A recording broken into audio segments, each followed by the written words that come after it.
an investigative report by the British Broadcasting Corporation on the level of addiction by Nigerians to cough syrup and by extension codeine, the Federal Ministry of Health directed the National Agency for Food and Drug Administration and Control to ban with immediate effect further issuance of permits for the importation of codeine as active pharmaceutical ingredient for cough preparations. The documentary, which has gone viral, showed some Nigerian youth who were addicted to codeine displaying symptoms of mental illness and confined to an ill-equipped rehabilitation center. Well, on today's episode of Core Health, we'll be looking at drug abuse, effects, addiction, way out of this menace, and what people are saying about the ban on codeine syrup. Hello and welcome. My name is Ibirunke. Our guest today is a former chairman, Association of Industrial Pharmacists, Lagos State, who is also the present chairman of National Drug Distribution Committee, Pharmaceutical Society of Nigeria, LOLU.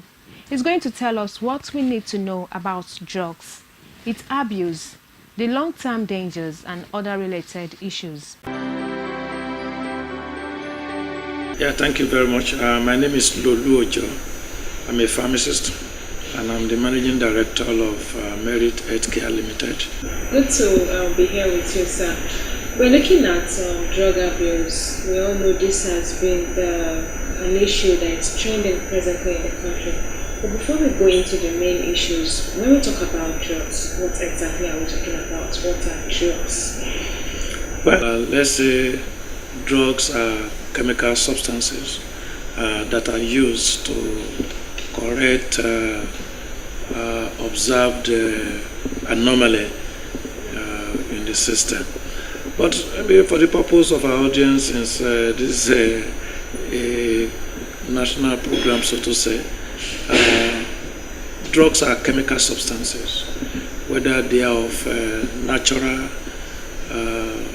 synthetic, or semi-synthetic origin, which react in a biological system and tend to change the pattern of behavior of that system.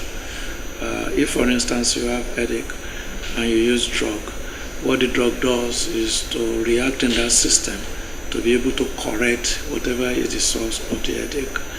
If you have infection, which definitely may be due to the presence of microorganisms that we call pathogens in the system, and you use drug react in that system, and what it does is to eliminate the pathogens so as to give you peace. All right, thank you very much, sir. So then what does it mean when we say drug abuse? Because over the years we've had people who have misused these drugs in one way or the other. So what is drug abuse? Drugs are used in quantities or through routes that are different from the prescribed format. Let's say here, drugs are poisons, in a general term, but when they are used in measured, amount, measured doses or measured quantity for a measured period of time, measured frequency, please watch my word, measured, then they confer health benefits. Now, problem comes when you use this drug not in the prescribed format. Don't forget we said that they change the pattern of behavior of the system. If you use it in a format that is not prescribed and you use it for a prolonged period, then they change the pattern of the behavior of your system. The pattern of behavior of our system now is that you speak to me and I listen to you, I understand what you are saying, and I'm able to speak to you. That's a normal pattern. If anything happens that you speak to me and I don't hear you, because I have some hearing difficulties, the doctor is able to know why do I have the hearing difficulties, and he prescribe a particular medication. And if I use it as it is, it can correct that abnormality, and I can start to hear you very well. Now, if in hearing you very well, I started feeling good about it, and I keep on using the drug, it may come to a point that I will not be able to hear again until I use the drug. And that is what we mean by changing the pattern of behavior of the system. So whenever drugs that are chemical substances are used completely out of the prescribed format and for prescribed purpose, then drug abuse set. Its sister term will be misuse. Misuse, abuse, that's what they call drug disorder. So once you have all this, you cannot combine them together and say we are talking about drug disorder trouble. So all we need to know is that using drug has to be under a controlled mechanism. It's not biscuit. If you need biscuit, you take it. You can take 10, you can take 20, or whatever it is. You will feel it in your stomach that your stomach is bulging. But drug, they are not like that. They must be used under controlled system. Right. So what's the difference between tablets and drugs? I never say this. There are different, what we call dosage form of drug. Let us go back to the basics. Drug are chemical substances. Okay, when you have this chemical substance, the question is, how do you prepare them for use? I don't know which one I can use to explain for you. Let's look at cassava, for instance. Cassava, you can process it into gari, which is the normal one that we take everywhere. Now, the gari, you can decide to use it as a suspension. You just put water in it and take it like that. You can decide to mix it, and you have a paste, the one we call eba. Then other variant of using cassava is the one that they call lafun or amala or something like that. Now, the same substance, you may decide to pack it as tablet. You may decide to pack it as capsule. You may decide to pack it as a suspension or a syrup, elixir, also many. These are the work of pharmacists. Pharmacists know what to do. And that's why we call pharmacists as custodian and expert in drug. So when you talk about drug, is the substance. Tablet is just a form that you have packed that substance. Okay, thank you very much. Because some people refer to drug as tablets. And that's why I wanted to tell us the difference. Oh yeah, there is tablet, there is capsule, there is syrup, there is suspension, there is elixir, there is ointment, inhaler, different form where you can deliver. When you take the tablet, when it gets into your stomach, it dissolves. And what it releases, which is absorbed in your system, is that drug substance. So tablets is just that form where you have packaged it, where you have packaged it to be able to take it. All right, okay. Thank you very much, sir. I've heard about, let's look at the types of drugs that we have. I've heard about hard drugs, recreational drugs, and over-the-counter drugs. As an expert, can you tell us the difference between all these drugs and the types of drugs that we have? Yeah, when we talk about hard drug, the simple explanation does not mean the texture or how tough, how hard, it is. What we're talking about is the depth of its activity. So those hard drugs will be the likes of cocaine, heroin, and all sort of things. Drugs that are used, to elevate mood, to make you feel extraordinary. We need to understand what happens when people take this kind of drugs. As me and you, as we are seated now, our heart is beating, right? Because if our heart does not beat, we are not alive. But when they take this kind of drug, it pumps a substance we call adrenaline onto their heart, which make the heart to beat faster. It increases the rate and force of contraction of the heart, so which makes it to pump more blood into the circulation, and that gives you that extra energy. There is pupillary dilatation. There are pupils. These are our eyes. The pupillary dilatation, the eyes can open and the man can see much more clearly than an ordinary person will do. A time will come, there is nothing they can do again. without being on the drug. What are the side effects of this drug abuse when you overuse these drugs, over and over and over again? What are the side effects? First and foremost, medical problems are so numerous. It could, virtually everything could be cardiovascular problem, heart failure, liver cirrhosis, all sort of things that you can think about when you use these drugs that are not supposed to be used under ordinary circumstances. Apart from the medical problems, you have maybe part of the medical problem, the disorientation that you have, mental problem. Then you start misbehaving. The system is no longer coordinated because you have continuously challenged, the normal way of behaving, of working, and the system is no longer itself anymore. The system is now controlled by this substance, and you are completely disoriented. You become almost a misfit into the society. The system is gone. Professor, you've talked a lot about this issue, and from your own perspective, what do you think are the causes of drug abuse? Why do you think people abuse drugs? Why is it on the increase, especially? Causes of drugs are many. In fact, there are some theories that tends to explain why some people are predisposed to drug abuse.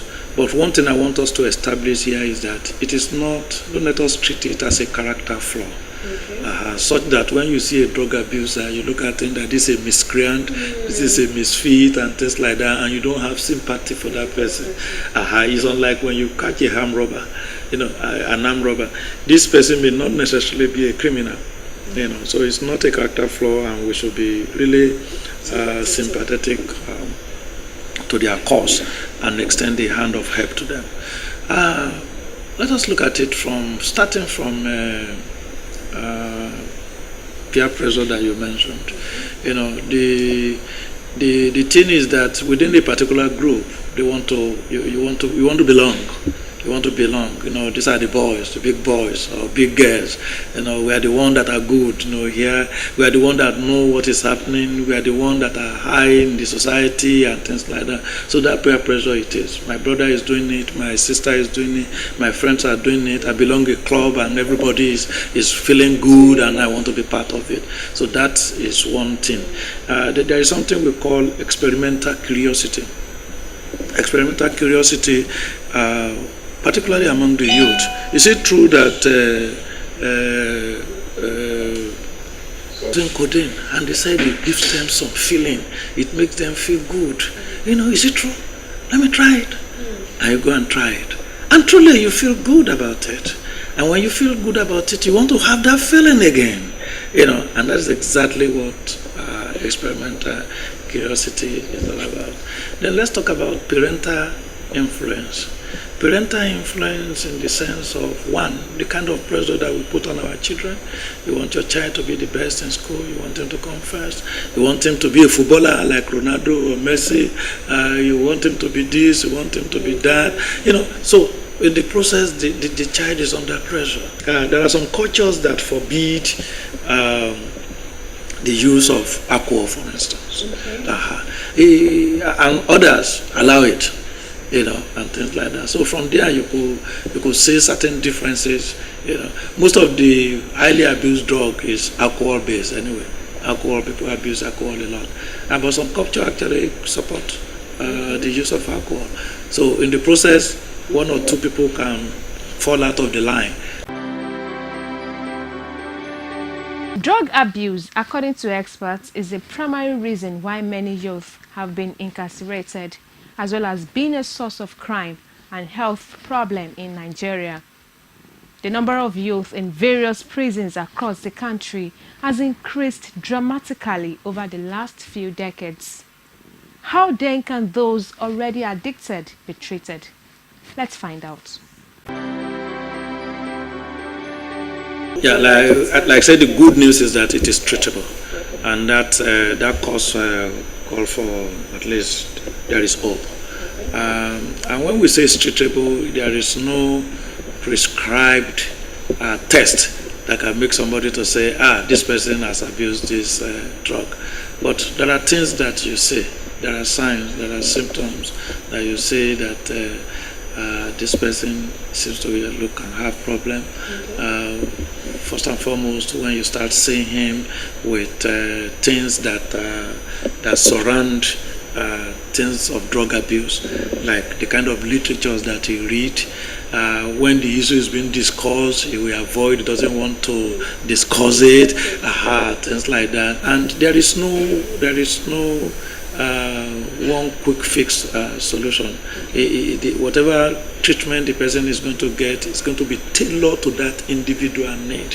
But what is important that the person have to seek help in a medical facility, the family need to help, the friend need to help, society group need to help, and let them seek treatment in a medical facility where there will be some period of rehabilitation, some period of what we call detoxification, to be able to help this individual to get out of it. We'll be back after this break to continue our discussion on the ban on the importation of codeine syrup by the federal government of Nigeria. Please stay tuned. The judiciary, third arm of government. What happens here is what we give to you. The arraignments, arguments, rulings, adjournment of cases and judgments. The fight against corruption and issues bordering on human rights violations.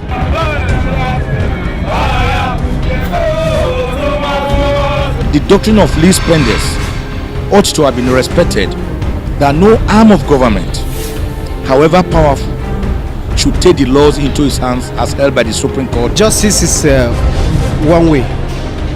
It's either you go for justice or justice go after you. But I've never seen a situation where an individual is afraid of justice. We move from court to court to give you updates on legal matters, when they happen and where they are happening, going extra miles to get reactions from the parties, even when they are not in the mood to speak. No comment. Talk to my lawyer. Watch Legal Scope on Court TV News at this time. Welcome back. If you're just joining us, we've been talking drug abuse with focus on codeine and other prescription drugs that are being abused on a daily basis by Nigerians. What are the best options available to Nigerians other than the ban on codeine as an active ingredient in cough syrup? Alright, thank you very much, sir. You've spoken well. But before we round up, let's look at the recent ban on importation of codeine syrup by the federal government due to the abuse. The question is it the best option? Because since codeine is not the only substance that is being abused, we have the likes of tramadol. What's your take on this ban? Yeah, I would not want to go out and say, hey, government has not done well and things like that. No. Let us first of all thank government for at least for doing something. Like I said to the man who interviewed me yesterday, that this government is not the one that responds so swiftly to issues. But at least because the BBC people came out, they quickly said something and banning codeine syrup. But let me tell you that is not the solution. It will just give us a short-term relief. Maybe in a very short time it will reduce availability. Because the one they ban is the one that is coming through the legal sources. That's the one they ban. You know, the likes of EMSO will not produce again because government has banned it. The likes of which other company, Peace Standard, Bauraj, they will not, because these are responsible companies. They will not produce again because government has banned it. What about so many others that are not known to government that are producing? And they've been producing, they've been importing, they've been smuggling, and the things are coming.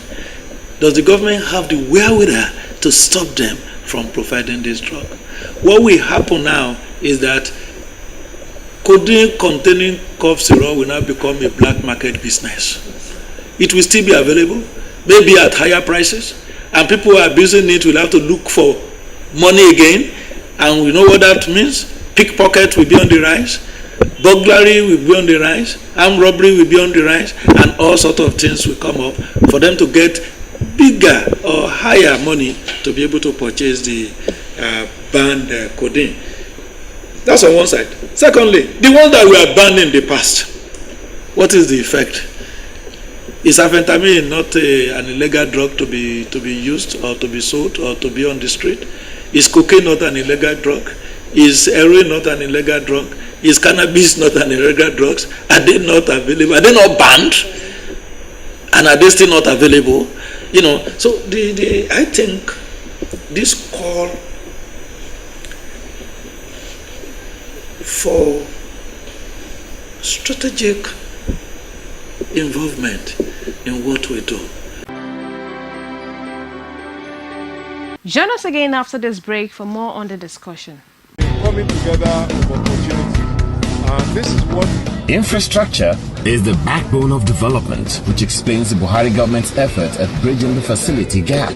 Infrastructure Weekly is a television package designed to bring you latest information on hundreds of development projects going on in various sectors all over the nation. There is no state in Nigeria today where you will not see our contractors busy at work. Power generation, rural electrification, road rehabilitations, national housing scheme, construction of roads and rail lines across the country, you name it. We are now able to produce 7,000 megawatt of power. That is no longer debatable. Infrastructure Weekly is Nigerians working together for a better Nigeria. So be better informed to take better informed decisions. Watch Infrastructure Weekly, showing on Channels Television Thursdays 2:30 p.m., NTA Network Wednesdays 5 p.m., and QoTV News Fridays at 8 p.m. Infrastructure Weekly, making development known. Welcome back.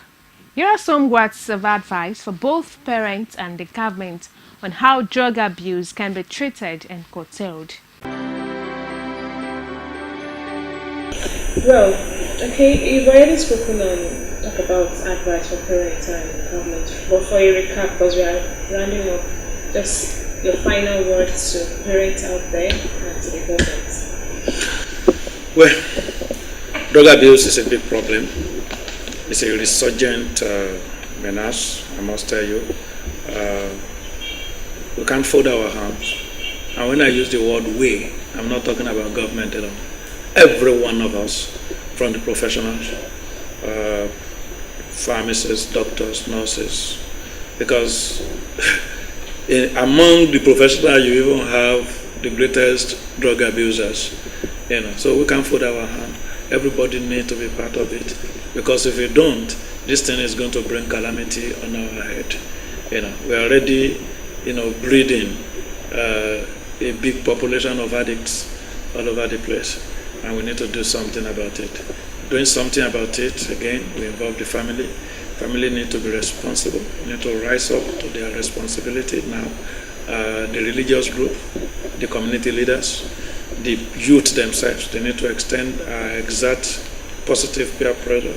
The professional association groups like the Pharmaceutical Society of Nigeria, the Nigerian Medical Association, and all what you have.